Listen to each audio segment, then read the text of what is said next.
आज क्लास 11 का अकाउंट्स का हमारा पहला दिन है, ठीक है ना। तो एक्चुअली पहला दिन तो हम लोग थोड़ा बातचीत कर चुके थे, तो उस दिन कोई नहीं आया था। तो पहले दिन हम लोग ने सिलेबस डिस्कशन किए थे। तो अगर आज चाहें तो बोलो तुम लोग, तो सिलेबस फिर से डिस्कशन कर दें, और या फिर अगर आज कहोगे कि कुछ टॉपिक शुरू करने का तो शुरू कर दें। हम एक रैपिडली सिलेबस को आपको समझा देते हैं, ठीक है ना। अच्छा, कैसे पढ़ेंगे पूरा तरीका, जो लोग ऑनलाइन देख के पढ़ रहे हैं या तुम लोग भी देखना चाहो तो तुम लोग के लिए सुविधा एक बता दे कि हम लोगों का पूरा क्लास रिकॉर्ड होगा, और आपका जो भी टॉपिक चलेगा उसमें हम कोई बुक फॉलो नहीं करने वाले। मतलब क्योंकि अलग अलग बुक्स का अलग अलग स्कूल में चल रहा है, तो उससे क्या होती है दिक्कत ना, अलग अलग स्कूल का हम लेके चलेंगे तो किसी बुक में कुछ सम्स हैं, दो चार सम्स हैं, किसी में दूसरा कुछ है, तो उसको कराएंगे तो कहेगा मेरा वाला नहीं कराते, मेरा वाला नहीं। तो इसलिए हमने क्या किया है कि जो बुक जनरली चलता है स्कूल में, टी एस ग्रेवाल चलता है, इसका है डी के गोयल चलता है, ऐसे कुछ कुछ बुक हैं, बासुदत्ता चलता है। तो हमने दो तीन बुक को मिला के अपना एक स्पेशल नोट्स बना दिया है। तो उसमें क्या होगा, आपका हर बुक का क्वेश्चन मिल जाएगा, और नंबर ऑफ क्वेश्चन भी ज्यादा हो जाएंगे, तो प्रैक्टिस करने में सुविधा हो जाएगी। याद रखना, कोई भी बुक्स को फॉलो करना बहुत जरूरी नहीं है। यहाँ पे हमारे जरूरी है कि हम उस टॉपिक को अच्छी तरीके से समझ पा रहे हैं कि नहीं, जिस विषय पे हमारी बात चल रही है उस विषय को हम ठीक से पकड़ पाए हैं कि नहीं। अकाउंट्स में अगर आप आए हैं तो अकाउंट्स को पहले आप ये समझ लीजिए कि अकाउंट्स एक लैंग्वेज है। अगर इस लैंग्वेज को आप ठीक तरीके से नहीं समझ पाते हैं तो आपका अकाउंट्स क्या मतलब आगे का जर्नी बहुत खराब हो जाएगा। और जनरली लोग क्या करते हैं, पहले दिन से हम लोगों को क्या करते हैं कि पहले दिन से रूल बताते हैं, सम्स कराना शुरू कर देते हैं। बहुत अच्छा लगेगा आपको तुरंत तुरंत कि भाई हम रूल सीख गए और सम्स भी कर पा रहे हैं। पहली बार नए नए आए तो लाइन वाइन खींचना अच्छा लगेगा नहीं। मेरा तरीका यह है कि हम लोग पहले कुछ बेसिक चीज सीखेंगे कि भाई इसमें हम अकाउंट्स में आए हैं, और ये टारगेट लेके चले कि हम 2 साल के अंदर में बिजनेस के बेसिक बेसिक बात को तो पूरा समझ जाएंगे। मतलब हमारे अंदर इतनी कैपेसिटी हो जानी चाहिए क्लास 12 के अंदर में कि हम धंधा तो हमको कोई नहीं समझा पाएगा, धंधा हम समझा लेंगे किसी को। दूसरी बात यह है कि अकाउंट्स में हम लोग सीखेंगे क्या, मुनीमगिरी। मतलब धंधा पानी तो बातचीत चलती रहेगी, साथ में मेरा मेन मोटिव ये होगा कि हम धंधा को कैसे लिखते हैं, उसका हिसाब किताब कैसे लिखते हैं। तो अकाउंट्स को लेकर के हम लोग चीज होगी। हमारा जो पहला चैप्टर है जर्नल, वही सीखने में आपको 1.5 महीने लग जाएंगे, कम से कम 1.5 से 2 महीने। तो घबराना नहीं, जब तक लोग आएंगे धीरे धीरे आपको कम से कम 10 से 12 क्लास में आपको जर्नल पक्का किया जाएगा। और एक बार मेरा विश्वास मानो कि अगर आपको जर्नल पक्का हो गया तो आप चार्टेड अकाउंटेंट में भी बनने जाएंगे। जो भी पढ़ाई करेंगे आपको कहीं कोई तकलीफ नहीं है, क्योंकि उसको एकदम बेसिक नियम आपको पता होगा, ये यहाँ हो रहा है, ये यहाँ हो रहा है, क्यों हो रहा है ये पता चलेगा। तो इसलिए घबराना नहीं। तुम्हारे साथ में बच्चे जो होंगे वो अगर तुमसे आगे भाग रहे हैं कि भाई मेरा जर्नल हो गया, मेरा ट्रायल बैलेंस हो गया, मेरा ये हो गया वो हो गया, कोई दिक्कत नहीं है। हम लोग केवल जर्नल सीखने में जो जितना टाइम लगाएंगे लगाएंगे, बाकी चैप्टर हम उनसे जल्दी कर लेंगे, क्योंकि बेसिक हमें पता होगी तो हम फटाफट से काम कर लेंगे। अब ध्यान से सुनो क्या क्या होता है अकाउंट्स के बारे में थोड़ा थोड़ा हम लोग सिलेबस समझा रहे हैं, ध्यान से सुनो। इस सिलेबस में पहले दिन के सिलेबस में आपको क्या क्या मिलेगा, वो आपके जहां इसका लिंक रहेगा, मतलब ये यूट्यूब में डालेंगे तो यूट्यूब के डिस्क्रिप्शन में जाओगे तो वहां एक डाउनलोड लिंक मिलेगा। उस लिंक को क्लिक करते वो मेरे जी ड्राइव में जाएगा। तो जी ड्राइव में जो दिन का पढ़ाए रहेंगे उस दिन में क्या पढ़ाए वो नोट्स वहां मिल जाएगा, तो वो आपको सुविधा मिलेगी। अगर किसी को शेयर भी करेंगे जो ऑनलाइन देख रहे हैं, इस बार हमने कोशिश की है कि भाई ऑनलाइन में पूरा ही पूरा क्लास डाल देंगे, कोई छुपा के नहीं रखेंगे। जिनको पढ़ना है वो पढ़ सकते हैं, दोस्त कोई दूर के दोस्त हैं या नहीं आ पाते हैं, अफोर्ड नहीं कर सकते हैं, तो ऐसा कुछ है तो बता देना, आ जाएंगे, या फिर वो पढ़ लें अपना वहीं से। थोड़ा अगर सिंसियर स्टूडेंट है तो वहीं से पढ़ लेगा, कोई दिक्कत नहीं होगी। तो अकाउंट्स में सबसे पहले ये सोचिए कि सबसे पहली बात जो होती है वो ये होती है कि धंधा पानी कैसे शुरू हुआ होगा। तो एक किताब हम आप लोगों को हर साल एक रिकमेंड करते हैं बच्चों को, तुम लोगों को बता रहे हैं, 2 आदत बना लीजिएगा। अगर आप पढ़ाई लिखाई कॉमर्स के स्कूल में आए हैं और इच्छा से आए हैं तो आपको मजा आना चाहिए पढ़ाई लिखाई में। सबसे पहला काम ये करेंगे कि एक गुल्लक बनाएंगे, ठीक है। इस 2 साल में आपके पास कम से कम 20 से 25 हजार रुपए, कम से कम इतना 20-25 हजार रुपए आपके पास कलेक्शन हो जाना चाहिए, रुपया अपना सेविंग करेंगे, ताकि 12 पास करने के बाद जब आपको कुछ मान लीजिए धंधा पानी करने का मन बने तो किसी से मांगना ना पड़े कि भाई पिताजी हमको 25 हजार रुपया दे दीजिए। पिताजी इतना जल्दी एक बार में 25-50 हजार रुपया आपको देंगे भी नहीं। लेकिन अगर अभी से आप प्रैक्टिकली सोचने लगेंगे कि धंधा पानी हमको करना है, तो उसके लिए सबसे पहली जरूरत जो बनती है वो पूंजी की होती है। और हमारे पास अगर पूंजी नहीं है तो हम क्या कर लेते हैं, परेशान हो जाते हैं। 12th के बाद ये जो नेटवर्क मार्केटिंग वाले होते हैं, ये एकदम समझ लो गिद्ध की तरह खोजते हैं कि आओ भाई 3 बंदों को जोड़ोगे और करोड़ों रुपए कमाओगे। कभी नहीं जाना उस सब चीज में, फालतू चीजें हैं। अगर उन सब से करोड़पति हो सकता तो सारी दुनिया वही एमएलएम ही कर लेता। टाटा कंपनी इतना बेकार बड़ा, इतना बड़ा बड़ा प्रोडक्ट बनाया है। धंधा जितनी कम उम्र में शुरू कर दोगे, अब बार बार बोल रहे, तुमको बहुत बार ऐसा फील होगा कि भाई हम धंधा पानी सीखने आए हैं क्या? बिल्कुल, पढ़ाई आप धंधा पानी वाला कर रहे हैं। तो इसलिए ये मान के चलिए कि आप धंधा पानी थे, बिजनेस की बातें होंगी। ऐसा ना लगे, हम जब फर्स्ट टाइम गए थे तो हम भी साइंस के स्टूडेंट थे, तो हम फर्स्ट टाइम जब कॉमर्स में, हम बोले पढ़ाएगा कि खाली बिजनेस करना सिखाएगा? तो आप बिजनेस ही सीखने आए हैं, ठीक है ना। बिजनेस के बारे में ही बातचीत होगी, बिजनेस में बहुत सारी चीजें सीखेंगे धीरे धीरे।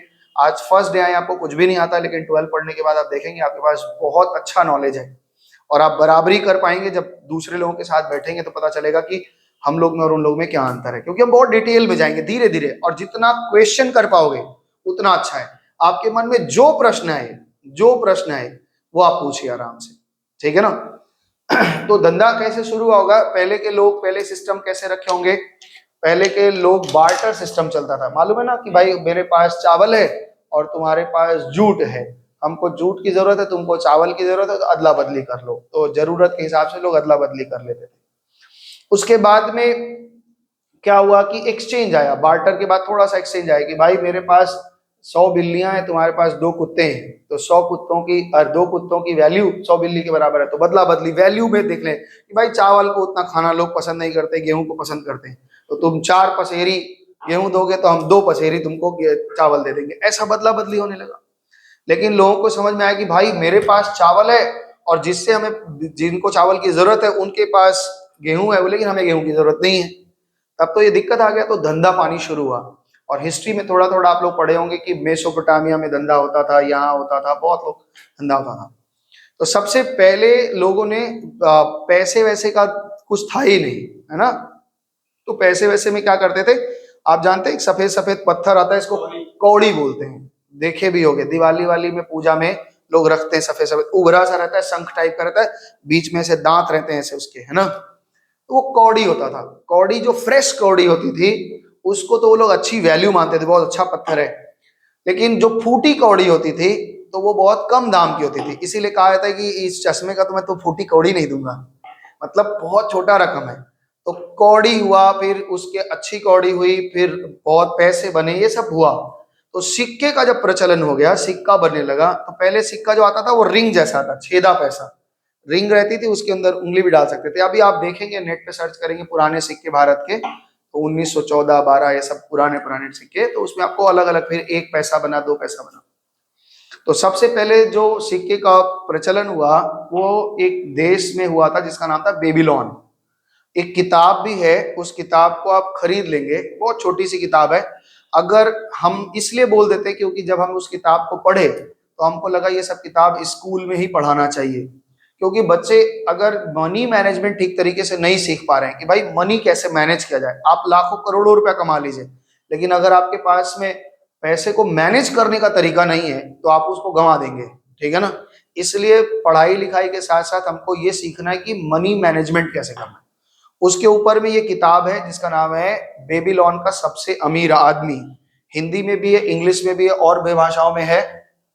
तो उस किताब का नाम है बेबीलोन का सबसे अमीर आदमी, रिचेस्ट पर्सन इन बेबीलोन। उस किताब में मनी मैनेजमेंट के ऊपर में पूरी किताब है, जॉर्ज एस क्लासन का लिखा किताब है। उसमें आपको खाली ये बताया गया कि पैसे को कैसे मैनेज करते हैं, ठीक है ना, कि किसको देना है। उसमें यही सिखाया गया कि कैसे पैसा रखना है, किसको उधार देना चाहिए, किसको नहीं देना चाहिए, कितना कहाँ इन्वेस्ट करना चाहिए, ये सब बातें हैं। तो इंग्लिश में भी है और हिंदी में भी है, रिचेस्ट पर्सन इन बेबीलोन या बेबीलोन का सबसे अमीर आदमी। तो आज इंट्रोडक्शन क्लास में हम थोड़ा थोड़ा लेके चलेंगे, अगले क्लास से आप पूरा का पूरा समझना शुरू कर देंगे। उस किताब को आप खरीद लीजिएगा, ठीक है। वैसे जनरली हम लोग टेस्ट वेस्ट लेते हैं तो जो बच्चे अच्छा करते हैं तो उसमें गिफ्ट दे देते हैं, लेकिन उसका इंतजार मत करना, तुम खरीद लेना। उस पे मिल जाएगा, क्या नाम है, फ्लिपकार्ट पे या फिर अमेजन पे मिल जाएगा।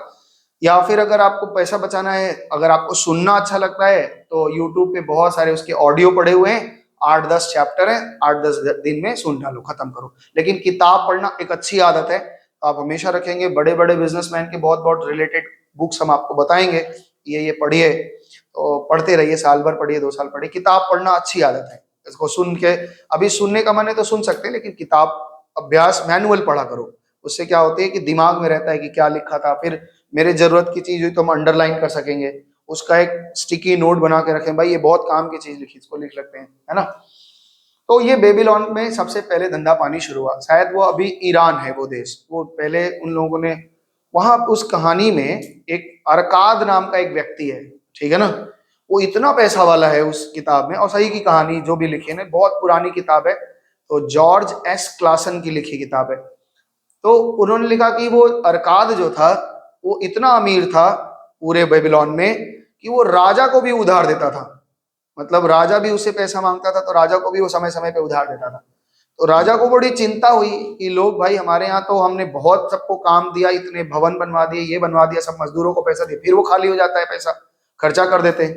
तो अरकाद को बुलाया कि भाई तुम कैसे इतना पैसे वाले हो, इसके लिए बच्चों को क्लास दो, लोगों को क्लास दो कि कैसे वो पैसे को मैनेज करे। तो वो पूरा क्लास दिया कि कैसे मेरा क्या तरीका है, क्या टेक्निक है, उस तरीके से उन्होंने उसको समझाया। वो किताब बड़ा अच्छा लगेगा, एक दिन में धड़ धड़ धड़ धड़ नहीं पढ़ना, एक चैप्टर पढ़ना, उस पर चिंतन मनन करना कि क्या बोला इसमें, क्या रोकने लायक बात है, क्या फालतू बात है। तो जो आदमी जिस चीज की तरफ कोशिश करता है उस चीज में वो अच्छा कर लेता है। सबसे पहले हमारा चीज ध्यान के रखिए कि ये समझ में आया, किताब आप खरीदेंगे पढ़ लेंगे, 100 रुपए की किताब है, एक साथ मंगाएंगे, मेरे पास पड़ी होगी 2-3, अगर पढ़ने का मन होगा तो लेके पढ़ ले, लेकिन हिंदी में है।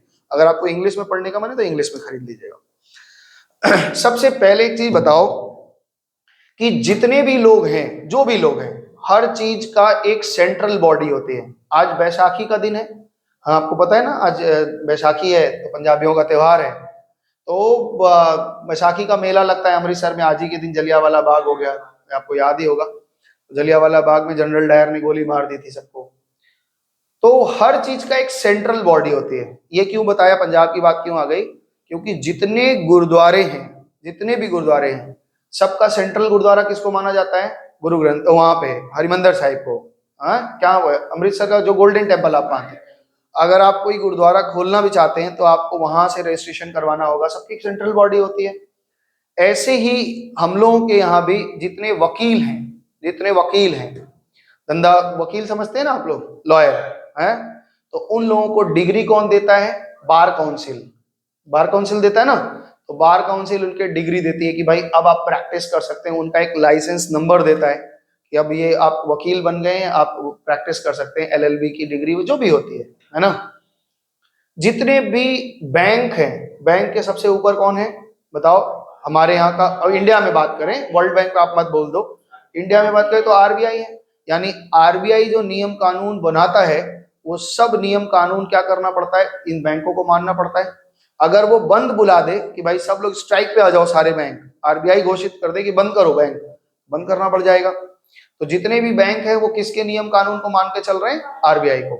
ऐसे ही जितना टेलीकॉम कंपनी है, चाहे जितनी भी है आपके, पहले तो बहुत थी, अभी तो कम हो गई, जब से जियो आ गया इन्होंने बहुत सारे छोटी छोटी कंपनियां तो बंद हो गई, पहले बहुत था, पता है ना, एमटीएस था, यूनिनॉर था, ये सब याद है आपको, नहीं याद होगा, छोटी छोटी कंपनियां, छोटे रहे होगे तुम लोग, बहुत छोटे रहे होगे।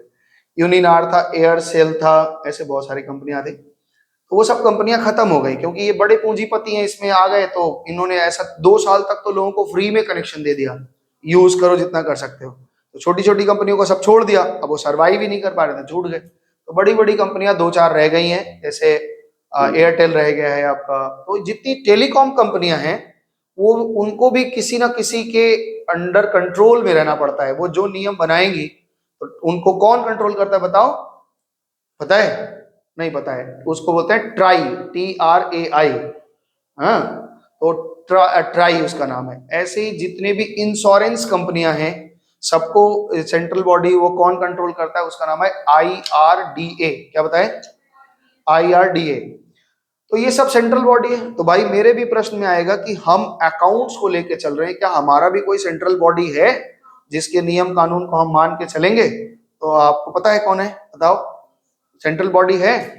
वो कह रहा है आईसीआई बैंक, हाँ अच्छा, वो कह रहा है ICAI। सबसे पहले ध्यान से सुनो, आप अपने क्लास के बच्चों को देखेंगे और जो सीनियर बच्चे मिलेंगे आपसे, मतलब आपके क्लास के बच्चे, उन लोगों को ये सब जानकारी नहीं रहेगी। कारण उनका पहला धैर्य, एक ही उद्देश्य है कि हमको सवाल बना देना है, तो सवाल बनाना बहुत बड़ा चीज नहीं है, सवाल आप बहुत आराम से बना लेंगे। सवाल में क्या है, इंफॉर्मेशन देखना है, लिखने का तरीका है, आपको लगेगा बहुत ईजी है। तो पहले बेसिक आपका अच्छे से बिल्डअप होना चाहिए।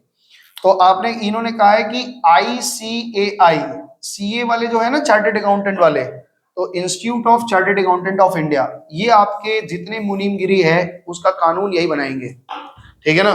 तो जितने भी आप पढ़े लिखे होकर के, ये सेंट्रल बॉडी है, इन्हीं को जिम्मेदारी दी गई है कि भैया आप अकाउंट्स का सारा जिम्मेदारी आप देख लीजिए। बात समझ में आ रहा है? तो इसी के आप मेंबर बनेंगे।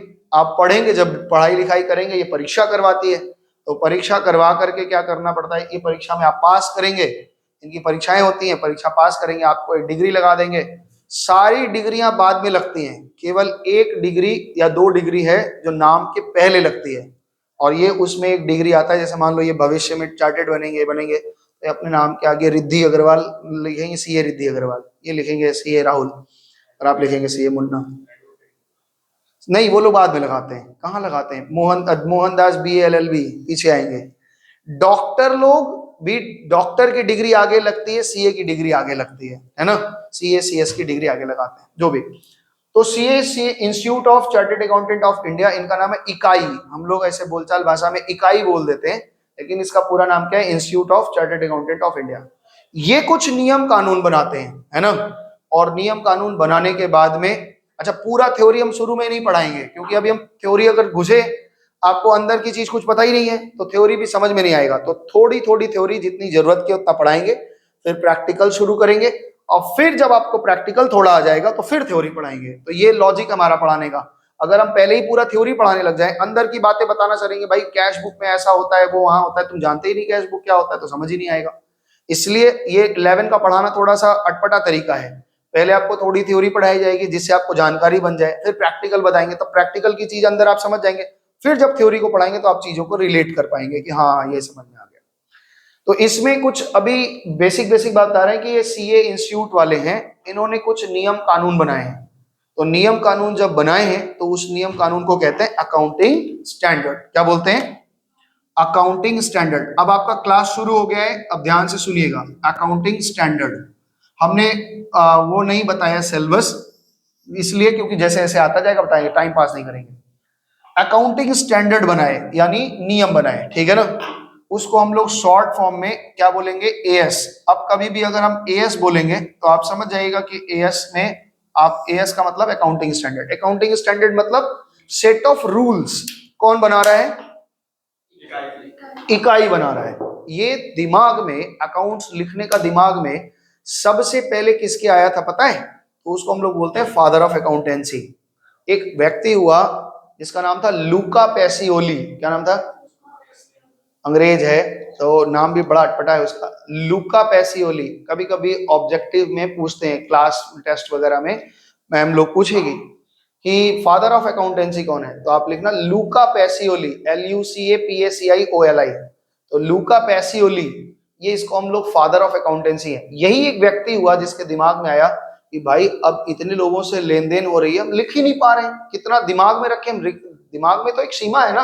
अब मेरे पास 70 स्टूडेंट पढ़ रहे हैं, अब 70 स्टूडेंट में किसका कौन फीस दिया, क्या किया नहीं किया, ये तो हम याद नहीं रख पाएंगे। तो अकाउंट्स की जरूरत कहां पड़ी हमें? एक तो पहला चीज है कि भाई हम सब चीज मेमोराइज नहीं कर सकते, इसलिए लिखेंगे। दूसरी एक चीज है कि भाई हमारे पास प्रमाण रहेगा। जैसे मान लो मुन्ना हमारे पास पढ़ता है और ये 1 महीना पढ़ा, फीस दिया, 2 महीना पढ़ा, बाकी क्या 3-4 महीने का बाकी हुआ, फिर 2 महीने का दिया, फिर 1 महीना पढ़ा, फिर 2 महीने का दिया, फिर 2-3 महीने का फीस नहीं दिया, याद रखना मुश्किल है। और अगर हम बोले कि हम याद भी रखें, इसको बोलेगा नहीं सर हम उतने दिन का दे दिए थे, हम ये कर लिए वो कर लिए, वो झगड़ा लड़ाई हो सकती है। इसलिए अकाउंट्स को लिखने के फॉर्म में लाया गया। और लिखने का जो दिमाग में सबसे पहले किसी के आया, तो किसके आया था? लूका पैसियोली। कौन से ईयर में? तो याद रखिएगा 1494। बहुत पुरानी बात है, लगभग कितने हो गए? 530 साल हो गए।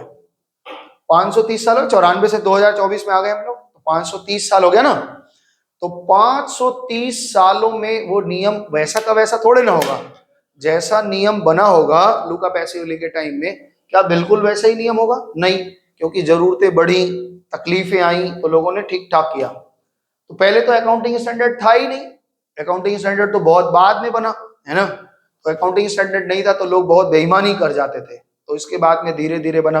अब तो मोदी जी और टाइट कर रहे हैं कि भाई चोरी बेईमानी एकदम ही ना हो पाए। तो मिनिस्ट्री ऑफ कॉर्पोरेट अफेयर्स जो है, एमसीए जिसको बोलते हो मिनिस्ट्री, उसकी भी एक मिनिस्ट्री है।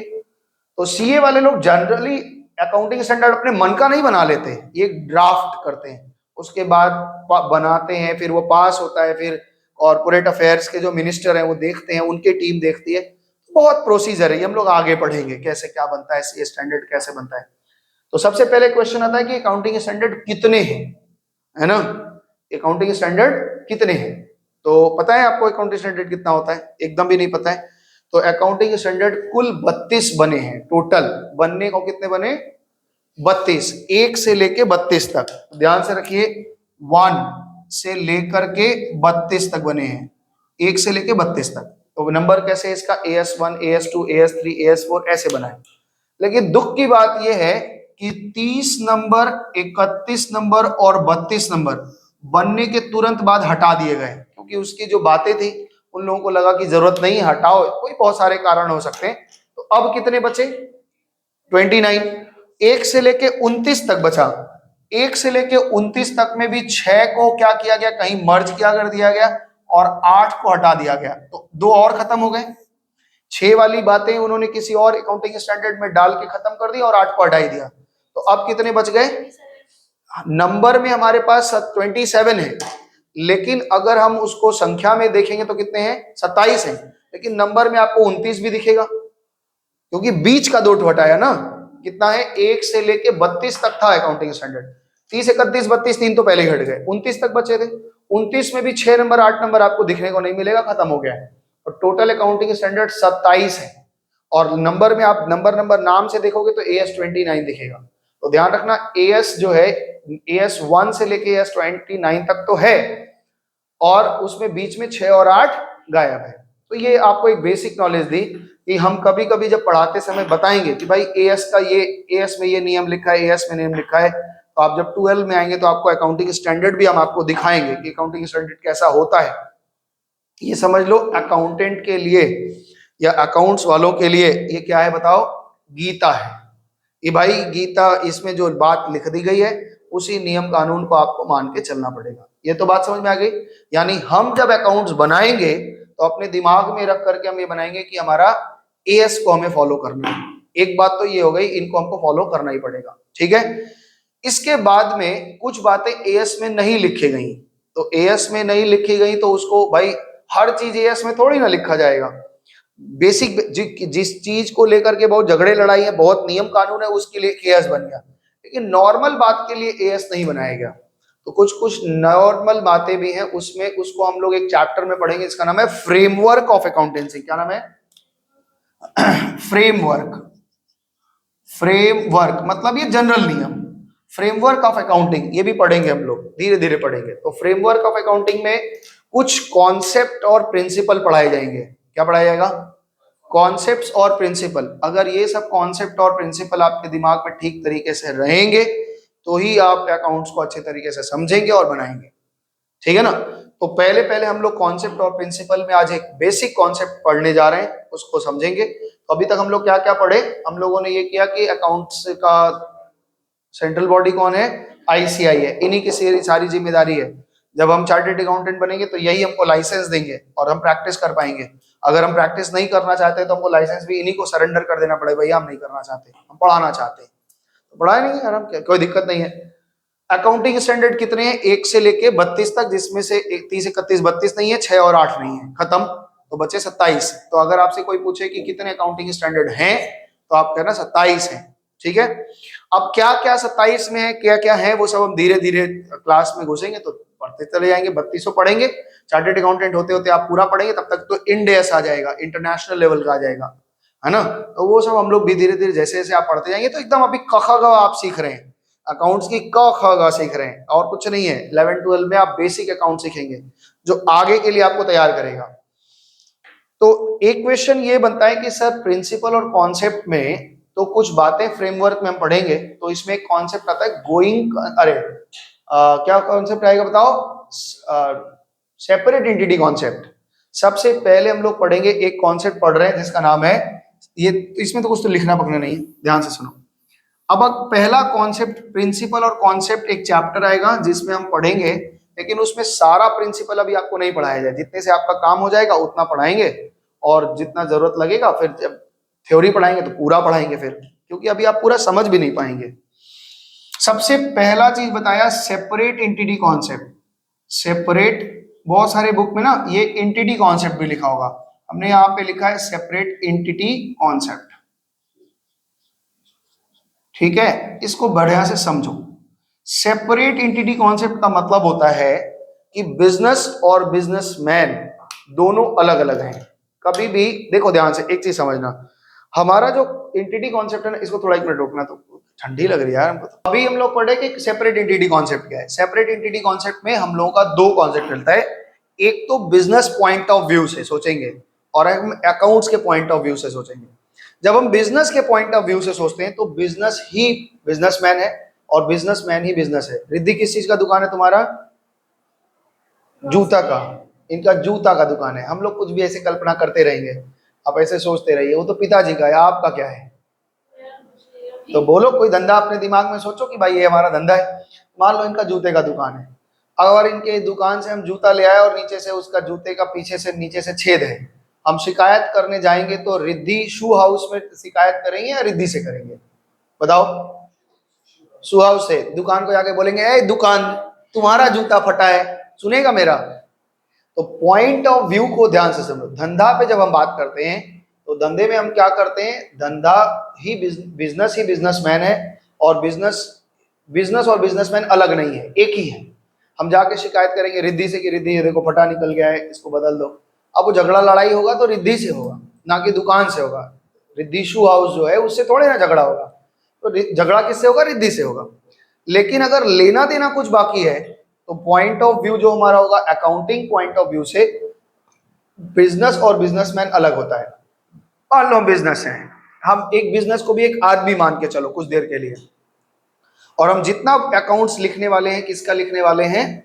बिजनेस का ही लिखने वाले हैं। बिजनेसमैन का अकाउंट नहीं लिख रहे हैं। हमको कोई हायर करेगा अकाउंट्स लिखने के लिए तो हम किसका लिखेंगे? बिजनेस का अकाउंट लिखेंगे, बिजनेसमैन का नहीं।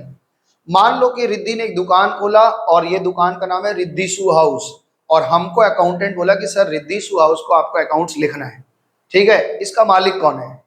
रिद्धि है, और ये राहुल कोई और है, तुम कोई और हो, तुम कोई और हो। ध्यान से दिमाग में समझाने की कोशिश करना। अगर हमको 5 लाख रुपए की जरूरत है, हम राहुल से मांगे भाई राहुल 5, हमको भी एक प्राणी समझो भाई, जिंदा है, हम बातचीत कर सकते हैं। फर्म को ऐसे सोचेगा कैसे दुकानदार मांगेगा, दुकान कैसे मांगेगा, तो दुकान को भी एक प्राणी मान लो। ठीक है ना?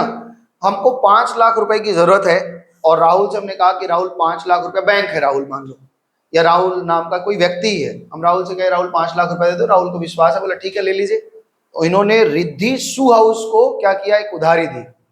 तो क्या इनके कॉपी में हम लिखेंगे कि नहीं कि राहुल से 5 लाख रुपए लिया? लिखेंगे कि नहीं लिखेंगे? इनकी एक कॉपी बनाएंगे।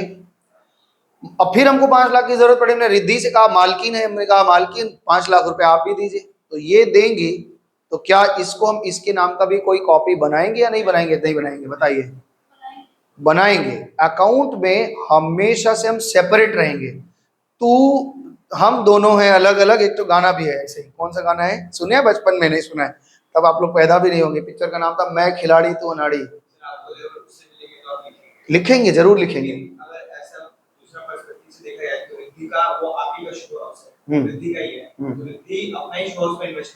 हाँ हाँ, सेपरेट है। हम यही तो बताना चाह रहे हैं कि रिद्धि और रिद्धि शू हाउस दोनों अलग अलग हैं। ठीक है ना? तो रिद्धि, हम लोग अकाउंट किसका बनाएंगे? शू हाउस का। यानी अकाउंट हम बन रहे, अकाउंटेंट हम किसके बन रहे? बिजनेस के। तो business and businessman both are the separate. ठीक है ना?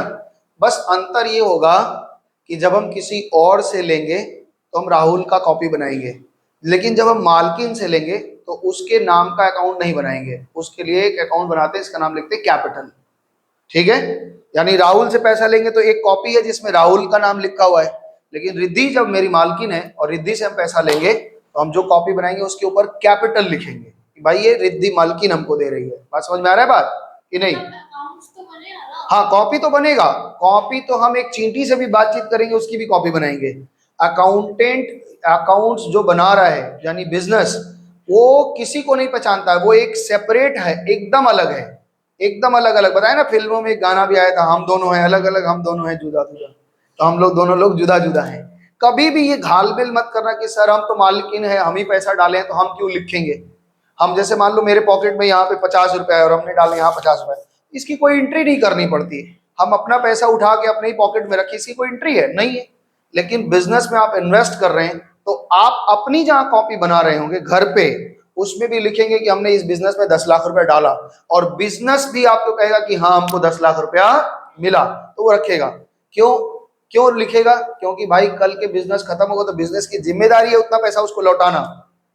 एक इंसान मानिए बिजनेस को, समझ में आया? तो सेपरेट एंटिटी कॉन्सेप्ट में हमने ये समझा है कि बिजनेस और बिजनेसमैन दोनों क्या है, अलग अलग है। समझ में आया?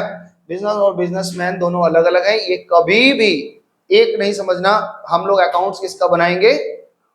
बिजनेस का बनाएंगे। ये बात आपको समझ में आ गई? बिजनेस बिजनेस एक होता है हमारा एक कॉन्सेप्ट है जिसका नाम है going concern concept. Going concern concept, going concern, ऐसे बहुत सारे कॉन्सेप्ट आएंगे, हम लोग धीरे धीरे सब पढ़ेंगे। गोइंग कंसर्न कॉन्सेप्ट, जब हम बिजनेस को शुरू करते हैं, राहुल तुमने बिजनेस शुरू किया, किस चीज का बिजनेस शुरू किया है बताओ? कपड़े का।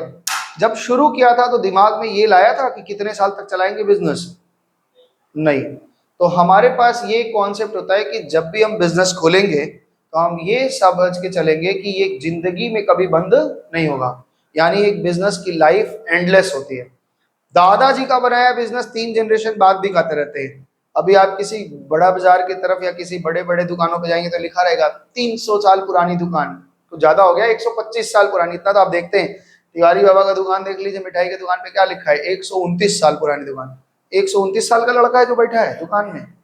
एक्चुअली में ये कॉन्सेप्ट है गोइंग कंसर्न। हम जब दुकान खोलते हैं तो कभी भी ये दिमाग में नहीं लाते कि हमारा ये दुकान कभी छोटा भी होगा और कभी बंद भी होगा, चलता ही रहेगा, चलता ही रहेगा, चलता ही रहेगा। ठीक है ना? एक तो ये दिमाग में आपके हमेशा रहना चाहिए, गोइंग कंसर्न कॉन्सेप्ट हमारा काम करता है। तो बिजनेस में एक सेपरेट एंटिटी कॉन्सेप्ट है और एक गोइंग कंसर्न कॉन्सेप्ट है। बस समझ में आया?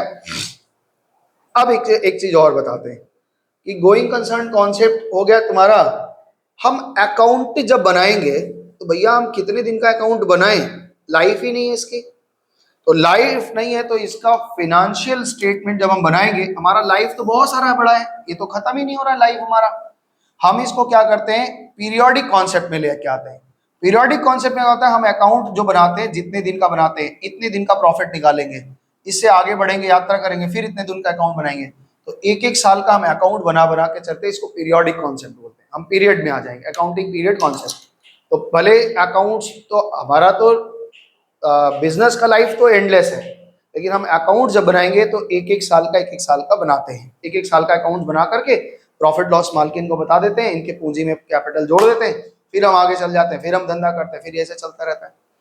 तो इसमें एक चीज समझ लेना कि जो लोग साइंस पढ़ रहे हैं वो लोग तो साइंस पढ़ रहे हैं, जो लोग कॉमर्स पढ़ रहे हैं वो कॉमर्स पढ़ रहे हैं, जो आर्ट्स पढ़ रहे हैं वो आर्ट्स पढ़ रहे हैं। लेकिन जो कॉमर्स पढ़ रहे हैं उनके लिए खास बात है, वो साइंस आर्ट्स कॉमर्स तीनों पढ़ रहे हैं। इसलिए जब डेफिनेशन पढ़ोगे आप, व्हाट इज अकाउंटिंग या अकाउंटेंसी का डेफिनेशन पढ़ोगे तो लिखा रहेगा एकदम बाकायदे, यही लिखा ही रहेगा कि अकाउंट्स एक साइंस भी है, आर्ट्स भी है और कॉमर्स भी है। एमसीक्यू में आया था तो ऐसे आता है। क्यों आर्ट्स है? देखो अभी तीनों का पहले मतलब समझते हैं कि क्या मतलब है। अकाउंट्स का जो है एक नियम पे चलेगा, तो जहां भी नियम है वो विज्ञान है। भाई कोई चीज नियम पे चल रहा है तो वो विज्ञान का तरीका है कि यहाँ ये सिद्धांत लग रहा है, तो ये कुछ नियम पे चलता है, इसलिए इसको साइंस बोलते हैं। इसको आर्ट, ये लिखने की कला, ये जो भाई सबको नहीं आता है, जिन्होंने पढ़ा है, जिन्होंने जाना है, वही इस अकाउंट्स को लिख सकते हैं और अकाउंट को लिखते हैं। समझ में आया ना? तो एक आर्ट भी है, ठीक है ना। और कॉमर्स का मतलब होता है कि कभी भी जो चीज प्रोड्यूस जहां हो रही है और जो कंज्यूम कर रहा है उनको जोड़ने का काम करते हैं, जो वो कॉमर्स कहलाते हैं। क्या बोल रहे हैं? जैसे मान लो ये घड़ी कहाँ बनी होगी? भाई फास्ट ट्रैक की घड़ी है तो फास्ट ट्रैक की कंपनी में बना होगा, जहां बना होगा वहां से फिर लोडिंग अनलोडिंग हुई होगी, वहां आया होगा अकाउंटेंट। तो जितने लोग इस प्रोड्यूसर से लेकर, प्रोड्यूस करने से लेकर कंज्यूम करने तक बीच में जोड़ने का काम करते हैं, वो सारे कॉमर्स होते हैं। तो कॉमर्स का मतलब समझ में आ गया कि प्रोड्यूसर से लेकर कंज्यूमर तक के बीच में जितने भी लोग हैं वो सब कॉमर्स है। और ध्यान रखना, साइंस वाले, हम अपने इसलिए बड़ाई की बात नहीं कर रहे हैं कि साइंस वाले तो भाई कोई चीज बनाएंगे, कुछ लोगों का कल्याण करते हैं। आर्ट्स वाले पढ़ाई लिखाई करके भी कुछ लोगों का कल्याण करते हैं, लेकिन सबसे ज्यादा कल्याण अगर कोई करता है तो कॉमर्स वाले करते हैं, क्योंकि ये धंधा सेटअप करते हैं, इतने लोगों को जॉब क्रिएट कर देते हैं कि बाकी लोग परेशान नहीं हो। तो भले साइंटिस्ट कोई बनेगा, उसको जॉब अगर कोई देने वाला होगा तो वो कॉमर्स वाला ही होगा। इसलिए बहुत सल्यूट है इन लोगों को कि भाई ये लोग कुछ अच्छा कर रहे हैं। अगर ये कॉमर्स वाले ना रहे ना तो हमारे आर्थिक स्थिति बिगड़ जाएगी, पूरी की पूरी भारत की आर्थिक स्थिति बिगड़ जाएगी। तो इसलिए कॉमर्स वालों को अच्छे से समझना चाहिए कि हाँ, ये बहुत जिम्मेदारी से आप लोग आए हैं। और एक चीज याद रखिएगा, हमारे कॉमर्स में हम धीरे धीरे ऐसे ऐसे बातें बताते रहेंगे कि बहुत बड़े बड़े बिजनेसमैन हुए और उन लोगों ने अपने एक्सपीरियंस को लिखा है। तो कुछ लोग कहते हैं कि भाई बहुत लोगों का आजकल पढ़ाई लिखाई पे विश्वास ऐसा है कि हम पढ़ लिख के बड़ी नौकरी करेंगे, है ना। कभी नहीं करना। आप अपने पोटेंशियल को इतना बढ़ा लेना कि आप नौकरी देने लायक बनिए। और कम उम्र में अगर धंधा पानी शुरू करते हैं तो जब तक आप जवानी में आएंगे अच्छे तरीके से 30 35 40 के, तब तक आपके पास एक धंधा सेट हो जाएगा। तो स्ट्रगल वाला पीरियड आपको क्लास 12 के बाद ही कर लेना है। अगर अभी से कुछ दिमाग में आता शुरू कर दो, ज्यादा से ज्यादा नुकसान होगा थोड़ा बहुत, लेकिन आपको जो चीज सीख के आएगा, नौकरी तो करेंगे थोड़ा बहुत एक्सपीरियंस के लिए। जब नौकरी करने जाना किसी के पास में, चार्टेड के पास में, इनके पास में, तो ये सोचो कि ये आदमी हमको पैसा भी दे रहा है और सिखा भी रहा है, तब आप वहां पे कुछ अच्छा सीख पाएंगे। और ये सोच के आएंगे हम नौकरी कर रहे हैं तो वहां पे एक पानी भरने का भी रहेगा, तो आप क्या कहेंगे, हैं हम पानी नहीं भरेंगे, हम ये कर रहे हैं थोड़े ना आते। जहां भी जॉब करो, ये मौका ही मत देना उसको कि ये सोचने के लिए कि हम नौकर हैं। हमेशा फील करना हम मालिक हैं यहाँ पे, और एकदम मालिक जैसा ही ट्रीट करना, ठीक है ना। कुछ बच्चे इंटर्नशिप करने गए तो सीए वाले के यहाँ, तो सीए वाले इंटर्नशिप के लिए जाते हैं, हमसे पूछे सर हम लोग का नया नया इंटर्नशिप शुरू हुआ, इंटर क्लियर कर लिया था, तो बोले कैसे वहाँ बिहेवियर वगैरह क्या होगा। एकदम अपना फॉर्म समझ के काम करना। अगर तुमको लगे कि पेन खत्म हो गया, रिफिल खत्म हो गई, तो जाके खुद से 5 रुपए का रिफिल लेके आना और उसका पैसा भी मत लेना, उसके ऊपर एहसान कर देना। मतलब ये याद रखना कि अकाउंटेंट, जो चार्टेड अकाउंटेंट है, उसको ये फील ना हो कि हम इन लोगों को सिखा रहे हैं, या उनको लगे कि भाई ये बहुत सहायता कर रहा है मेरा, तो वो अपना कुछ दे दे। और जो लोग अच्छा व्यवहार करते हैं वो हमेशा से चार्टेड, अब मान लो इंटर्नशिप में है तो चार्टेड के पास सीख पढ़ रहे हैं, जब वो चार्टेड हो जाते हैं तो भी अपने गुरु के कांटेक्ट में ही रहते हैं कि भाई हाँ ये हमको सिखाता है। और अगर गंदा व्यवहार करके रखते हैं तो भगा देता है, तो फिर आपके पास कोई हाथ नहीं रह जाता है। एक एक्सपीरियंस के आदमी का आपके ऊपर हाथ रहेगा ना, अगर चार्टेड के साथ आप अच्छे से व्यवहार में हैं तो, इसलिए ध्यान रखना। तो एक होगा अकाउंटिंग कॉन्सेप्ट हो गया। अब अकाउंट सीखने के पहले जो सबसे पहली बात हमारी आती है, यहां से अब बात को शुरू करेंगे, ध्यान से सुनना। सबसे पहला चीज जो हमारे अकाउंट्स में बात आता है, अब यहाँ पे हम सीखते हैं सबसे पहले सब जो इवेंट क्या होता है। इवेंट के बारे में क्या समझते हो बताओ। ये इवेंट को हिंदी में क्या कहते हैं रिद्धि, हिंदी में क्या कहेंगे इसको। हम देखो देसी आदमी हैं और देसी स्टाइल में ही पढ़ाएंगे, और मुनीमी आप देसी स्टाइल में ही सीखोगे। यहाँ बातें खूब होंगी, है ना, क्योंकि आप यहाँ पे देसी स्टाइल ही सीखोगे। जैसे राजस्थान में लोग, तुम राजस्थानी है तो राजस्थान में लोग लिखते थे ना, हमारे यहाँ भी लिखते थे, यूपी में भी, वो खाता लिखना देसी स्टाइल सीखो, क्योंकि देसी लोग ही ज्यादा दूर तक अपने आप को, ज्यादा फटा जीन्स, घुटना फटा जीन्स पहन के बहुत बुद्धिमान नहीं होता कोई। इसलिए ध्यान रखेंगे कि हमको अपने गहराई को ठीक से समझना है। हमारे जो सीनियर लोग हैं वो जैसे चीज को बना के रखें, जब उनके जैसे लाइफस्टाइल बना लेंगे तो हम उनकी चीज को सीख पाएंगे। इवेंट का मतलब होता है घटना, कोई भी घटना, ठीक है ना। कोई भी घटना है, जैसे मान लो हम आज यहाँ पढ़ा रहे हैं, ये तो आपका डेमो क्लास है। वैसे डेमो क्या है, कंटिन्यू हो जाएगा क्लास, जो बच्चे रहना चाहेंगे रहेंगे, जो नहीं जाना चाहते वो चले जाएंगे। तो डेमो क्लास में हम पढ़ा रहे हैं, इसका कोई आपसे फीस नहीं लिया जाएगा। यहाँ आपने 1 घंटा पढ़ा, 2 घंटा पढ़ा और उसके बाद चले गए, कोई दिक्कत नहीं है। ना आपके फिनेंशियल पोजीशन में कोई चेंजेस आया, ना मेरे फिनेंशियल पोजीशन में कोई चेंजेस आया, तो ये एक घटना है, ठीक है ना। लेकिन अगर ऐसा हुआ कि मेरा एक दोस्त था, मर गया बेचारा, राजू श्रीवास्तव, ठीक है ना, वो हमारे दोस्त थे, बहुत अच्छे दोस्त थे, कानपुर के हैं, किदवई नगर में रहते हैं। तो हमारे पास एक बार क्या हुआ कि हम लोग ऐसे दोस्ती यारी ये थी, जाते थे कानपुर तो मिलते थे उनसे, तो उनके घर वर भी चले जाते थे। अभी एक और भी बहुत फेमस हो गए हैं, वो दोनों लोग आसपास ही रहते हैं, अन्नू अवस्थी, जानते हैं उनको, आप लोग नहीं जानते हैं। भाभी जी घर पे हैं, देखते हैं, उसमें 1 2 बार उनका कैरेक्टर आया है, आप यूट्यूब पे सर्च करेंगे तो बहुत बड़े कलाकार हैं, यहाँ पे फेमस नहीं है, वो देसी अंदाज है उनका, अभी सुनो तो बहुत मजा आएगा। अन्नू अवस्थी, उनका टैगलाइन ही है, पहचान तो गए वही हो यार, कानपुर से अन्नू अवस्थी बोल रहे हैं, ऐसे ही वो शुरुआत करते अपना। तो अन्नू अवस्थी से भी जान पहचान है, तो राजू श्रीवास्तव तो भाई मर गए, बहुत अच्छे कलाकार थे। तो हम लोग एक बार राजू श्रीवास्तव के घर गए, तो उन्होंने 1 घंटे तक जो जो मजाक किया, जो जो सुनाया, जो जो बातें सुनाई कि हंसते हंसते हम लोग गाल दर्द हो गया एकदम। मतलब उनका अंदाज ही भाई, खड़े होकर ये वैसे नाटक करके ये वो करके दिखाते थे। हमने कहा बड़ी अच्छी दोस्ती थी। ग्वालटोली में हम लोग रहते थे और वो लोग रहते किदवई नगर में, ग्वालटोली में दीदी का घर है। तो एक बार क्या हुआ कि दीदी के लड़के का जन्मदिन था, तो हमने उनको राजू श्रीवास्तव को फोन किया कि भाई ऐसा है कि हमारे भांजे का जन्मदिन है और आपको आना है, ठीक है ना। तो बोले ठीक है। तो हमने कहा कि आपका शो भी रखा है 1 घंटे के लिए। उन्होंने फट से चार्ज कर दिया, बोला कि 1.5 लाख रुपए लगेगा।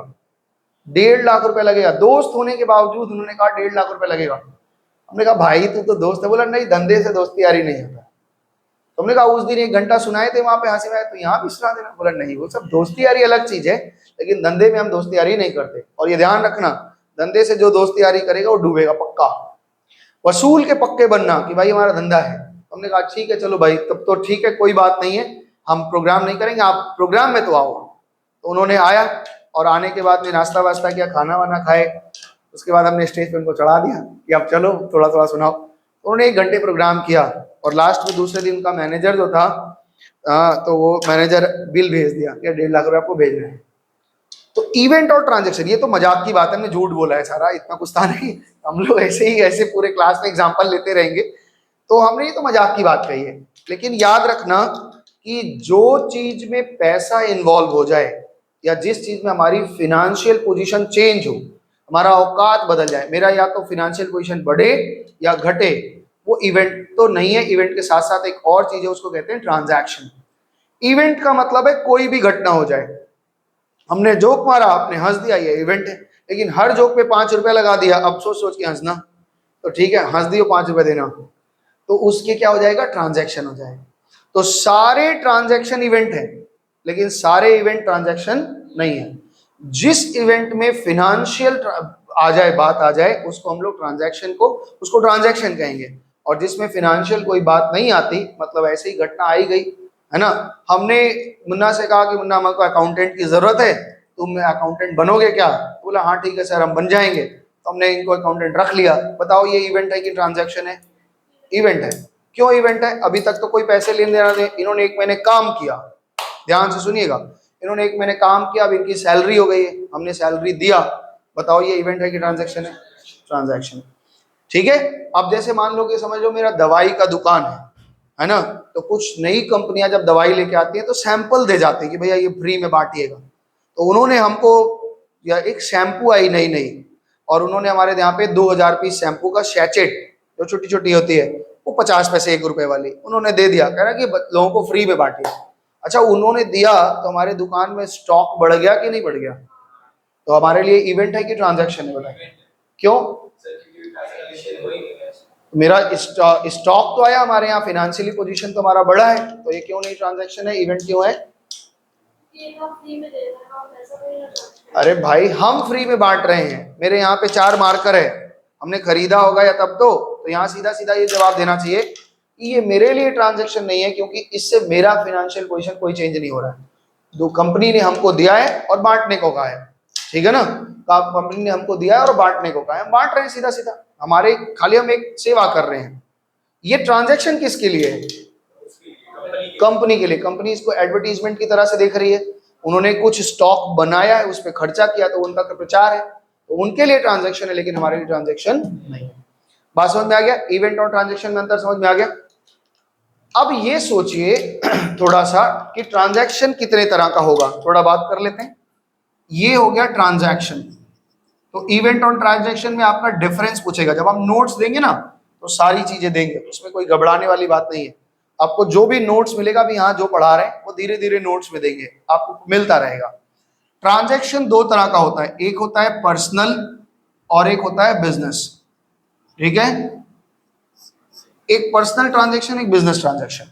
क्या होता है सुनो ध्यान से। रिद्धि अपना दुकान खोली, जूते का दुकान खोली, तो कुछ लगा रिद्धि यहाँ पे, हाँ, तो रिद्धि दुकान खोली और जिस दिन दुकान की ओपनिंग थी उस दिन बुआ आई इनकी बीकानेर से, बीकानेर में घर है तुम लोग का, तो बीकानेर से इनकी बुआ गई। ठीक है, हमारे यहाँ कल्पना के जीवन बहुत चलते हैं, हम बहुत चीज कल्पनाओं में देखेंगे। तो बीकानेर से बुआ आई और थोड़ी एजेड हैं, तो इन्होंने बुआ को कुर्सी वुर्सी दी, बोली बैठी बुआ। तो बुआ बोली बहुत अच्छा, अच्छा बात की भाई, दुकान खोल ली, पढ़ लिख ली, अब दुकान खोल ली, अच्छी बात है।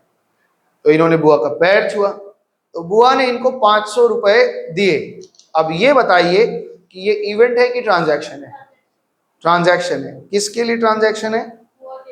बुआ के लिए। तुम्हारे लिए ट्रांजैक्शन नहीं। तुम्हारे पॉकेट में 500 बढ़ा कि नहीं बढ़ा? बढ़ा कि नहीं बढ़ा? तो बताओ इसको बुक्स ऑफ अकाउंट में लिखे या नहीं लिखे? क्योंकि बुक्स ऑफ अकाउंट में क्या लिखे जाते हैं? ट्रांजैक्शन, इवेंट नहीं लिखे जाते। सारा इवेंट हम हंसे इसको थोड़ी ना लिखेंगे, ट्रांजैक्शन को हम लिखते हैं। क्यों जी, हंसी का भी रिकॉर्ड कर ले क्या? आज सुबह 10:30 बजे हंसा मुन्ना, क्या लिखा जाएगा? इवेंट का रिकॉर्ड होता है या ट्रांजैक्शन का?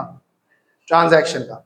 तो बुआ ने 500 या 5,000 रुपया हमको दिए, तो मेरे पॉकेट में 5,000 रुपया आया। ये बताओ इसको हम बुक्स ऑफ अकाउंट में लिखें या ना लिखें? क्यों नहीं लिखेंगे? ये पर्सनल है ना, ये पर्सनल ट्रांजैक्शन है, तो इसके लिए बिजनेस वाले में लिखने का क्या है? समझ में आया बात क्या बोल रहा है? कह रहा है कि लिखेंगे, लेकिन इसको कहाँ लिखेंगे? अपने पर्सनल कॉपी में लिखेंगे। बिजनेस, हम अकाउंट्स किसका बना रहे हैं? बिजनेस का। जब हम पर्सनल वाला अकाउंट्स बनाएंगे तो उसमें तो ये बात लिखेंगे। तो ट्रांजैक्शन में ये बाइफरफिकेशन आपके दिमाग में होना चाहिए, ये ट्रांजैक्शन पर्सनल है या फिर बिजनेस का है। बात समझ में आया? तो ये बिजनेस का ट्रांजैक्शन है। सेम टाइम में बुआ आई, नाश्ता वास्ता की।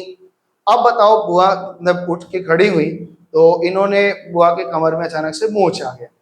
तो बुआ ने कहा कि भाई अब क्या किया? तो इन्होंने कहा कि ठीक है, अच्छा चलो, बुआ क्या कमर में मोच नहीं है क्योंकि मेडिकल स्टोर नहीं है हमारा, जूते का दुकान है। तो बुआ का खड़ी हुई तो चप्पल टूट गया, फट क्या गया, टूट गया। तो बुआ ने कहा कि एक चप्पल दे दो। तो इन्होंने 2,000 रुपए का कोई चप्पल, जूती जो भी देना था दिया। तो बुआ ने 2,000 रुपया दिया। तो अब आप समझ ही गए क्या हम बोलने वाले हैं कि भाई ये ट्रांजैक्शन तो है, ये भी ट्रांजैक्शन है, मेरा फाइनेंशियल पोजीशन चेंज हो रहा है, तो ये बिजनेस ट्रांजैक्शन है, इसको हम रिकॉर्ड करेंगे।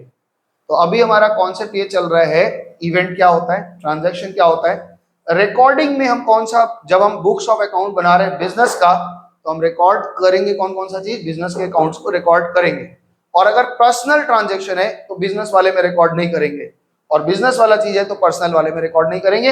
हम ज्यादातर पूरे साल जो सीखेंगे, हम मुनीमगिरी सीखेंगे किसका? बिजनेस का। तो हमें जब भी कोई ट्रांजैक्शन होगा तो इसमें ये ध्यान रखना पड़ेगा कि ये ट्रांजैक्शन मेरा बिजनेस का है या पर्सनल है। अगर बिजनेस का ट्रांजैक्शन है तब हम विचार करेंगे कि लिखें या ना लिखें, लिखेंगे। और अगर पर्सनल है तो पहले ही इसको इग्नोर कर देंगे, भाई अब लिखने वाली बात इसमें नहीं। ठीक है ना? बात समझ में आई इतनी दूर तक? हाँ, तो ये हमारा बेसिक थोड़ा थोड़ा कॉन्सेप्ट था कि ट्रांजैक्शन क्या होता है, इवेंट क्या होता है, हम अकाउंट्स क्यों बनाते हैं, क्योंकि सारी चीजें लिख नहीं सकते।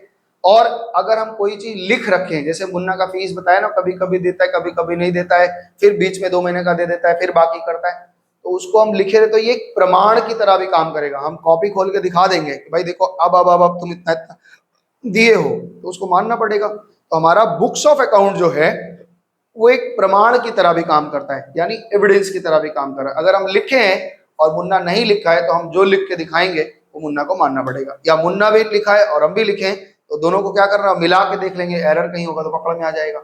इसलिए बुक्स ऑफ अकाउंट लिखना बहुत जरूरी है। हम लोग अकाउंट्स के बहुत सारे फील्ड को पढ़ेंगे। अकाउंट्स में जनरली हम लोग क्या करते हैं कि अकाउंट्स में लोग सोचते हैं कि कौन सा अकाउंटिंग है, फिनेंशियल अकाउंटिंग। ये जो हम बना रहे हैं इसको हम बिजनेस, व्यवसायिक लेन देन लिखते हैं। इसी तरह का मैनेजमेंट अकाउंटिंग होता है, इसी तरह से हमारा कॉस्ट अकाउंटिंग होता है। तो कई फील्ड होते हैं।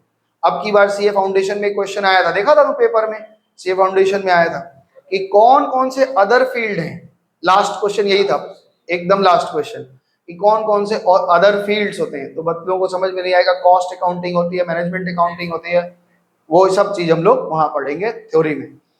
अब एक चीज समझें कि लूका पैसिओली था, वो अकाउंट्स को कैसे लिखना शुरू किया था और हम लोग उस चीज को कैसे करेंगे। तो धीरे धीरे चीजों को समझेंगे और यहाँ पे और बातें कुछ होंगी अगले दिन, धीरे धीरे हम लोग आगे बढ़ेंगे। भाई एक तो ये ना कि आवश्यकता ही आविष्कार की जननी है, क्या बोलते हैं अंग्रेजी में इसको? आवश्यक, देखो बता दिया ना कि necessity is the mother of all invention. जितने भी खोज हुए उनकी क्या होगी, जरूरत हुई होगी, उसको लगा होगा कि भाई जरूरत आ गया है तो बना लिया। तो इसलिए अब देखो यहाँ पे एक चीज समझना है कि लूका पैसियोली कैसे लिखा होगा। हम घर में अकाउंट्स कैसे बनाते हैं, बिल्कुल ऐसे ही बनाते हैं। हम अपने घर में क्या करते हैं, किसी कॉपी को दो टुकड़ा दो फांक कर देते हैं, ठीक है रहने दो कोई दिक्कत नहीं, हम ऐसे दो टुकड़ा कर देते हैं। अब माता जी मान लो एक तरफ लिखती है तुम्हारे घर का अकाउंट्स कैसे बनता है, आपके गांव घर का बता रहे हैं, घर का अकाउंट्स कैसे बनता होगा। यहाँ से लिखा, यहाँ पे लिख रहे हैं रिसीव, कहाँ कहाँ से पैसे पा रही है माता जी वो लिखेंगी, और कहाँ कहाँ पेमेंट करती हैं वो लिखेंगी, है ना। तो मान लेते हैं आपने हस्बैंड से मिला, उनको 50,000 रुपए इस महीने के खर्चे के लिए उन्हें 50,000 रुपए मिले, तो ठीक है ऐसे लिखा। फिर अपनी भी उनकी अर्निंग है, मान लो कोई धंधा पानी करते हैं, एजेंट वगैरह है, LIC कमीशन वगैरह कहीं से आया तो उनको कमीशन मिला 20,000 रुपए, और कहाँ कहाँ खर्चा किया वो लिख देते हैं, क्या कहाँ खर्चा किया। मान लो सबसे पहले उन्होंने घर का राशन लाया होगा तो 10,000 रुपए का राशन ले आया। इलेक्ट्रिक बिल है, इलेक्ट्रिक बिल का खर्चा किया होगा 2,000 रुपए का। और क्या चीज है, मेडिसिन वगैरह है तो मेडिसिन मान लो 1,000 का ले लिया। उसके बाद में मेडिसिन ले लिया, उसके बाद में तुम्हारे एडुकेशन पे कुछ खर्चा किया होगा, स्कूल का फीस वगैरह है तो 7,000 रुपए इस पे चला गया। ऐसे पूरे महीने खर्च करेंगे। और अगर पिताजी आखिरी में पूछे कि भाई बताओ बैलेंस कितना है, तो क्या वो ऐसे बैलेंस नहीं बता सकते, कुल बैलेंस हमारे पास 70,000 रुपए रिसीव हुए और हमने खर्चे कितने कर दिए 20,000, 20,000 खर्चा कर दिया ना, तो मेरे पास बैलेंस कितना बचा हुआ है, अच्छा 50,000 रुपए का मेरे पास बैलेंस है। तो क्या हम लोग जनरल अकाउंट ऐसे ही बनाते, घर में ऐसे ही बनाते होंगे। एक प्रॉपर तरीका तो अकाउंट बनाने का यही लगता है, और आप बनाते होंगे तो आपको पता होगा कि ऐसे अकाउंट बनता है। लूका पैसियोली के दिमाग में भी बिल्कुल यही बात आई थी, एक्चुअली हम वहां से लिए क्योंकि वो हमसे पहले सोच लिया था। अभी हम ऐसे ही बनाते हैं ना अकाउंट्स, तो लूका पैसियोली ने भी ऐसे ही बनाया था अकाउंट्स, और इस साइड को उन्होंने कहा था कि ये साइड का नाम दे देते हैं, इसका नाम है डेबिट, और इस साइड का नाम ले लेते हैं क्रेडिट। आप जब तक दुनिया रहेगी, जब तक अकाउंट्स रहेगा, तब तक इसको हम लोग डेबिट बोलेंगे और इसको क्रेडिट बोलेंगे, और ये कभी नहीं चेंज होगा। तो इस अकाउंट में किसी के कॉपी, अकाउंट मतलब क्या हो रहा है, अकाउंट की मतलब है कॉपी। किसी कॉपी में जाएंगे तो उस कॉपी में कब डेबिट साइड लिखना है कब क्रेडिट साइड लिखना है, इसका एक नियम बनाया। और ध्यान रखना कि जो अकाउंट्स का नियम है वो यूनिवर्सल है। यहाँ पे आप पढ़िए या कोई अमेरिका में पढ़े या कोई जापान में पढ़े, सबके लिए एक ही नियम चल रहा है, क्योंकि सब लोग एक ही पॉलिसी को लेके चल रहे हैं।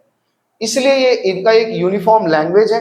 अगर आप अपने तरीके से कुछ भी उर्दू में अकाउंट लिख के ले जाएंगे तो मानेगा ही नहीं, बोले भाग भागो यहाँ से। तो हिंदी में लिखने के लिए कुछ कुछ लोग जगह अलाउड है जहाँ हिंदी चलती है, बाकी सब लोग इंग्लिश में ही लिखते हैं। तो यहाँ पे इस साइड को डेबिट बोलते हैं और इस साइड को क्रेडिट बोलते हैं। हम लोग शॉर्ट, ये जो डेबिट शब्द है ये निकला है एक वर्ड से जिसका नाम है, लैटिन वर्ड था, लूका पैसियोली लैटिन का आदमी था, डेबिटम, जिसका मतलब होता है नाम। क्या होता है, नाम। और क्रेडिट जो बना है ये एक शब्द से बना था जिसका नाम था क्रेडिटम, इसका मतलब होता है जमा, ठीक है ना। लेकिन अभी आप इसका मतलब न समझिए, केवल आप ये समझिए इस वाले साइड को हम क्रेडिट बोलते हैं और इस वाले साइड को हम डेबिट बोलते हैं, सिंपल सी बात है। तो अगले दिन हमारा जो टॉपिक चलेगा तो हम लोग ये समझेंगे कि अकाउंट्स क्या होता है, अकाउंट्स कितने तरह का होता है, किस अकाउंट में कब हम डेबिट में लिखते हैं कब हम क्रेडिट में लिखते हैं, इस सब बातों को थोड़ा समझेंगे। इससे पहले डेबिट क्रेडिट का रूल बता करके फिर हम कुछ एक चीजें बताएंगे कि हम लोग अकाउंट्स में लैंग्वेज में उनकी कुछ अलग अलग भाषाएं हैं, कि भाई उन भाषा को क्या क्या कहते हैं उसको समझेंगे। पहले कुछ वर्ड्स हैं, उन वर्ड्स को समझेंगे अच्छी तरीके से, फिर उसके बाद में हम लोग डेबिट क्रेडिट का रूल सीखेंगे, फिर हम अपना जर्नल का बात धीरे धीरे शुरू करेंगे, ठीक है। तो आज हमने क्या क्या लिया, एक समरी ले लेते हैं। सबसे पहले हमने ये अकाउंट्स क्या होता है, मुनीमी हम लोग सीखने वाले, मुनीम जी बनेंगे आप बड़े होगे, और धंधे कब लिखेंगे आप। दूसरी बात ये है कि क्या सीखा कि फादर कौन है, लूका पैसियोली, इन्होंने कब अकाउंट्स का कॉन्सेप्ट लाया था 1494 में, सोचो कितना बड़ा, 1494 में, इतना पुरानी बात है। और दूसरी बात बताई कि इन्होंने जो अकाउंट में, अच्छा हमारा सेंट्रल बॉडी कौन रहेगा, CI, उन्होंने कुछ रूल सेट्स किए, उन रूल्स को क्या बोलते हैं, अकाउंटिंग स्टैंडर्ड। अकाउंटिंग स्टैंडर्ड कितने हैं, 27 है, 27 है, नंबर में देखोगे तो AS 29 तक है, लेकिन असली में वो 27 ही है, क्योंकि 6-8 बीच में से गायब है। ठीक है। अच्छा, उसके बाद क्या पढ़ाया, इवेंट क्या होता है, ट्रांजैक्शन क्या होता है, कॉन्सेप्ट में आ गया। और ट्रांजैक्शन भी दो तरह का है, बिजनेस ट्रांजैक्शन है और पर्सनल ट्रांजैक्शन है। हम लोग कौन सा देखिए, जब अकाउंट, जिस अकाउंट को बनाते रहेंगे उस बात को लिखे। अगर हम घर में हैं, चार्टेड अकाउंटेंट बिजनेस का तो बनाता ही है, और जो घर का भी तो अपना खाता वाता लिखता होगा, तो पर्सनल भी लिखता है। ये जो घर का खाता लिख रहे हैं पर्सनल अकाउंट है, हम अपना घर में बना रहे हैं, घर के अकाउंट बना रहे हैं। तो पर्सनल ट्रांजैक्शन को पर्सनल वाले कॉपी में लिखेंगे, बिजनेस वाले को बिजनेस वाले कॉपी में लिखेंगे।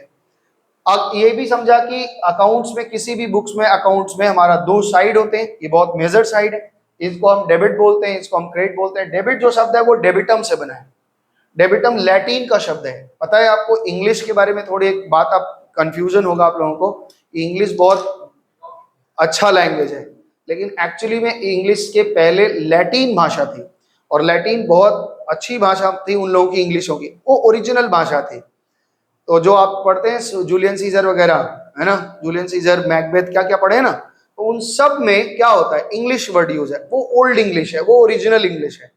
लेकिन अंग्रेजों ने जहां जहां कॉलोनीज बनाए, तो कॉलोनीज में वो क्या करते थे, वहां के गांव देहात के लोगों को अपने सेना में भर्ती करते थे, और जहां जाते थे तो ये जो इंग्लिश अभी हम पढ़ते हैं ये देहाती लैंग्वेज है। जैसे हमारे यहाँ गांव की भाषा होती है, देहाती लैंग्वेज होती है, वैसे ये इंग्लिश देहाती लैंग्वेज थी। लेकिन इतना फैल गया ये कि ओरिजिनल लैंग्वेज क्या हो गया, वो जैसे हमारे यहाँ संस्कृत दब गई। हमारी मूल भाषा क्या थी, संस्कृत थी, लेकिन वो दब गया क्योंकि हिंदी इतनी प्रचार में आ गई। अब तो हिंदी भी दबे जा रही है, तो आप लोग हिंदी प्रयास करिए बोलने का, और मतलब ये महसूस क्या करें, हमारी अपनी भाषा है और भाषा पे पकड़ होनी चाहिए। हमारे कार्य की भाषा हो सकती है ना, कार्य की भाषा हो सकती है इंग्लिश, लेकिन मातृभाषा तो हमारी हिंदी ही है। और इसलिए किसी भी चीज को हम हिंदी में बहुत अच्छे तरीके से समझ पाते हैं, क्योंकि हम उसके एक एक चीज को कनेक्ट कर पाते हैं। रशिया वगैरह में लोग पढ़ने जाते हैं तो सबसे पहले एक साल उनको क्या किया जाता है, लैंग्वेज सिखाया जाता है। वो इंग्लिश में डॉक्टरी नहीं पढ़ाते, कुछ लोग डॉक्टरी पढ़ने के लिए आते हैं। मेरे मौसी जी के लड़के गए थे, आनंद भैया, तो उन्होंने जब पढ़ने गए तो उनसे पूछा आपको रशियन आता ही नहीं था, बोले एक साल का तो पहले कोर्स है, रशिया लैंग्वेज सीखना पड़ेगा, 6 महीने 8 महीने जो भी लगता है वो सीखना पड़ता है, उसके बाद हमारी डॉक्टरी शुरू होती है। तो वो रशियन लैंग्वेज में ही पढ़ाएंगे। तो ये अपने भाषा के प्रति तो सम्मान होना ही चाहिए, और जब आदमी को भाषा के प्रति सम्मान होती है तो अपने कल्चर से भी लगाव होता है। जिनको अपने भाषा में खराबी दिखने लगी हो, वो फिर वो अंग्रेजों का सब कुछ पढ़ेंगे, तो फिर उसी में अंग्रेजों जैसा कल्चर फॉलो करने लगेंगे, गंदगी आ जाएगी और कुछ नहीं। उनके यहाँ तो जब हम लोग के यहाँ पे सब कुछ बन रहा था, तो उनके यहाँ ठीक से चलना भी नहीं जानते थे। तो हमारे लोग का कल्चर बहुत पुराना है, इसको आप मान के रखिए। कार्य की भाषा है इंग्लिश, और हम लोग इंग्लिश में जितना जरूरत है बस उतना ही पढ़ेंगे। बाकी बोलचाल भाषा तो अपने यहाँ नमस्ते ठीक है। ठीक है, आज इतना रखते हैं। अगले क्लास में आपका क्लास है मंगलवार को। मंगलवार को आप लोग बताइए कितने बजे आ जाएंगे, 5 बजे से हो जाएगा आपका, या 6:30 बजे से, कौन सा सुविधा है? 5 बजे आ जाएंगे। और बंद कर दिया क्या? ठीक, तो 5 बजे आप लोग आएंगे, 5 से 6:30 आप लोगों का क्लास होगा। एक मेरा हेल्प करो कि जितने आपके फ्रेंड्स हैं उन लोगों को थोड़ा सा ले जाओ, तो सूचना दो कि भाई शुरू हो गई, बीच में आएंगे तो फिर वीडियो देखना पड़ जाएगा। ले आओ, डेमो क्लास है अभी, तो ये पूरा 15 दिन डेमो ही चलेगा आपका। क्लासेस के जो फीस वाले क्लास होंगे वो मई से शुरू होंगे, तो डेमो क्लासेस चल रहे हैं। आप 15 दिन आराम से करिए, 4 क्लास आपका डेमो चलेगा। अगर समझ में आए या मेरे में कोई कमी दिखे कि सर और ऐसे पढ़ाई तो ज़्यादा मजा आएगा, थोड़ा हंसी मजाक नहीं करते हैं भाई, अभी धीरे धीरे जब हम लोग जुड़ जाएंगे तो हंसी मजाक भी होगी, बहुत मजे से पढ़ेंगे हम लोग अकाउंट्स। तब तक के लिए सबको नमस्ते, धन्यवाद, टाटा, बाय बाय।